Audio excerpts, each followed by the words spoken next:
देती है। कभी इंफ्रास्ट्रक्चर के स्टॉक बढ़ते हैं, कभी एनर्जी के बढ़ते हैं, कभी डिफेंस के बढ़ते हैं।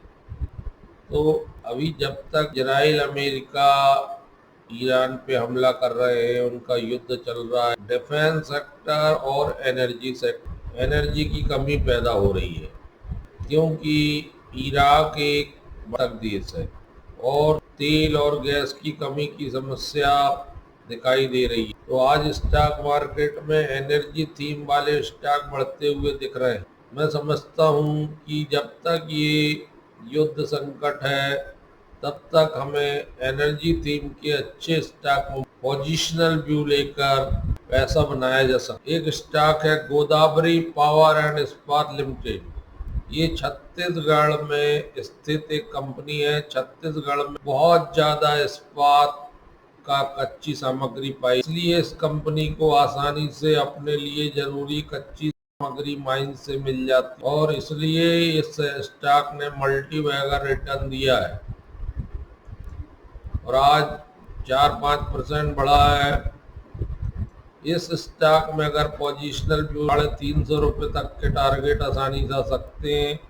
एक साल 55% रिटर्न, 5 साल में 370% रिटर्न और ओवरऑल 2061% रिटर्न 2006 से। पी बढ़िया कंट्रोल में, वैल्यूएशन बढ़िया है, भवन बी खाई 290 है, 167 लो है, डिविडेंड भी कंपनी देती है, मार्केट कैप भी अच्छा है।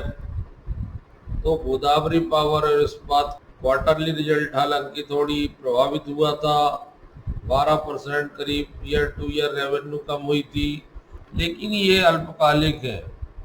आगे जाके अगर रिजल्ट अच्छा आएगा तो फिर स्थायित्व वाली कंपनी है, लंबे समय से इनको अनुभव है कारोबार। तो इस स्टॉक में पोजिशनल भी ले सकते हैं, लॉन्ग टर्म। दूसरा स्टॉक जो आज बढ़ रहा है वो है केपी एनर्जी का। इसका वैल्यूएशन मुझे सही लग रहा है, क्योंकि 13-14 के पी मात्र में उपलब्ध हो रहा है। आज 7% बढ़ा है, 5 दिन में 14% बढ़ा है और अच्छी खासी गिरावट आ चुकी है, 43% टूटा है। तो इसमें ट्रेड कर सकते हैं, इंट्राडे कर सकते हैं, पोजिशनल व्यू ले सकते हैं। 583 हाई है, 302 में मिल रहा है, 237 लो है और 2024 का एनएससी में लिस्टिंग। तो मैं समझता हूँ कि अगर लॉन्ग टर्म भी हो तब भी कोई दिक्कत नहीं और उसके रिजल्ट भी अच्छे रहे। ये केपी ग्रुप की कंपनी सूरत में स्थापित है, पावर जनरेशन में काम करती है। पॉइंट बहुत जबरदस्त रिटर्न ऑन कैपिटल एम्प्लॉयड है इसका 41.7, 45.4 का रिटर्न ऑन इक्विटी है, 5 रुपए का फेस वैल्यू है, 2068 का मार्केट कैप है। देर सवेर ये स्टॉक अच्छा रिटर्न दे, 53% के CAGR से 5 साल में प्रॉफिट ग्रोथ है। रिटर्न ऑन इक्विटी का 3 साल से शानदार रिकॉर्ड है। सेल्स का शानदार रिकॉर्ड है, 64-65% का 10 साल से मीडियन निकल रहा है। तो इस स्टॉक में पोजिशनल व्यू लेना चाहिए और एक ब्रेकआउट दिख रहा है। अब इस अवसर में 345 करोड़ की इनकम रही और 6 का 18 पैसे का EPS है। नेट प्रॉफिट 41 करोड़ आया था। ईयर टू ईयर अच्छी खासी वृद्धि देखने को मिली। पोजिशनल व्यू आप देख सकते हैं। इन्वायरो इंफ्रा इंजीनियरिंग एक स्टॉक है, ये बहुत ज़्यादा गिर चुका है और बढ़िया पोजीशन में आ चुका है। 2 दिन से लगातार बढ़ रहा है, IPO प्राइस से नीचे चल रहा है, 12% 5 दिन में बढ़ चुका है। 1 साल में ऊपरी लेवल से बहुत बड़ी गिरावट, 306 रुपये आई था, 163 में मिल रहा है। 14 का पी शेष है, मार्केट कैप भी ठीक है।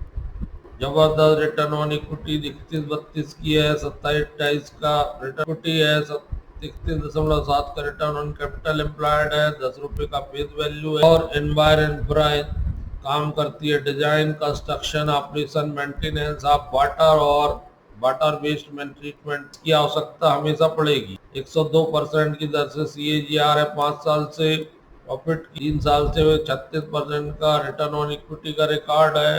दिसंबर के रिजल्ट बहुत अच्छे थे, हाईएस्ट इनकम थी 250 करोड़ की, 2 रुपये 30 पैसे का EPS था, 42 करोड़ का नेट प्रॉफिट था। इन्वायरो इंफ्रा में पोजिशनल व्यू लिया जा सकता है। चौथी कंपनी है भारत सरकार की PSU NLC, जिसको नेवेली लिग्नाइट कहते थे पहले, अब NLC कहते हैं, पब्लिक सेक्टर अंडरटेकिंग कंपनी है जो प्रशासनिक रूप से मिनिस्ट्री ऑफ कोल के अंतर्गत आती है भारत सरकार के। मात्र 14 के पी में उपलब्ध है, मात्र 267 रुपये मिल रहा है। 5 दिन में पॉजिटिव मूवमेंट है, 1 महीने से पॉजिटिव मूवमेंट है, 6 महीने से पॉजिटिव मूवमेंट है, 1 साल में 16%, 5 साल में 408 मल्टीबैगर रिटर्न दिया है, 4683%, 2000 से 25-26 साल में।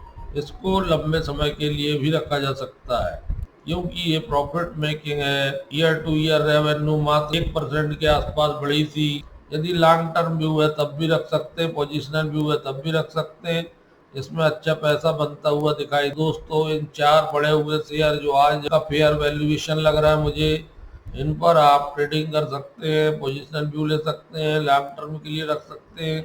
धन्यवाद।